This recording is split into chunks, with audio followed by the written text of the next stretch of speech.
আসসালামু আলাইকুম, সবাই কেমন আছেন? এই গরুর মাংসটা আমি খুব সিম্পলভাবে রান্না করছি। যে পেঁয়াজ মশলাদারি সব বাজা নিতেছি তেলের ভিতরে। ভাজা হয়ে গেছে আমার। এখন আমি দিয়ে দিতেছি আদা রসুন বাটা।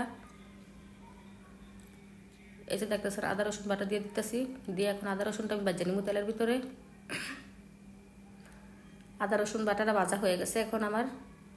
এখন দিয়ে দিচ্ছি সামান্য একটু পানিটা দিয়ে একটু লেড়ে নিতেছি।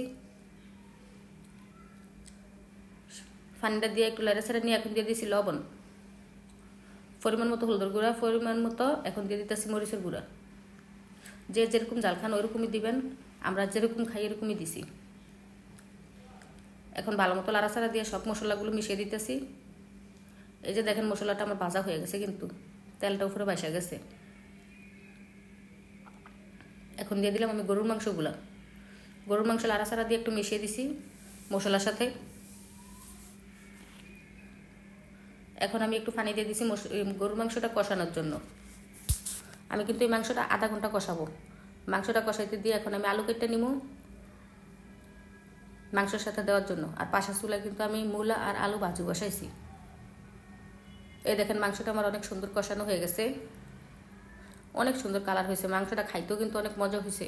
তরকারিটা আমি কিন্তু কেউ রেসিপি শিখাইতেছি না, মন চাইলে আপনারা এরকমভাবে রান্না করে খাইতে পারেন। এখন আমি দিয়ে দিতেছি আলু। যে আলুগুলো আমি কষানোর সময় কাটছিলাম, মাংসটা কষাইতে দিয়ে তখন আমি আলুগুলো কাটছি। এখন ঢাকনা দিয়ে আরও 5 মিনিট আমি কষামো। ওই যে পাশে আবার দেখিয়ে দিছি মূলা আর আলু ভাজি। আলু আর মাংসটা আমার কিন্তু অনেক ভালোভাবে কষানো হয়ে গেছে। আলু দিয়ে আমি 5 মিনিট কষাইছি মাংসটা। এখন আমি দিয়ে দিতেছি পরিমাণ মতো ঝোল।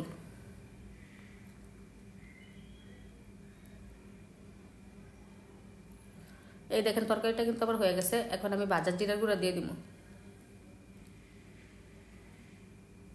জল দিয়ে কিন্তু আমি আর আধা ঘন্টা তরকারিটা রান্না করছি। এখন আমার তরকারি রান্না শেষ। সবাই ভালো থাকবেন, সুস্থ থাকবেন। আল্লাহ হাফেজ। এখন আমার তরকারির ফাইনাল লুকটা দেখবেন, অনেক মজা হয়েছিল খাইতে। আল্লাহ হাফেজ, আল্লাহ হাফেজ।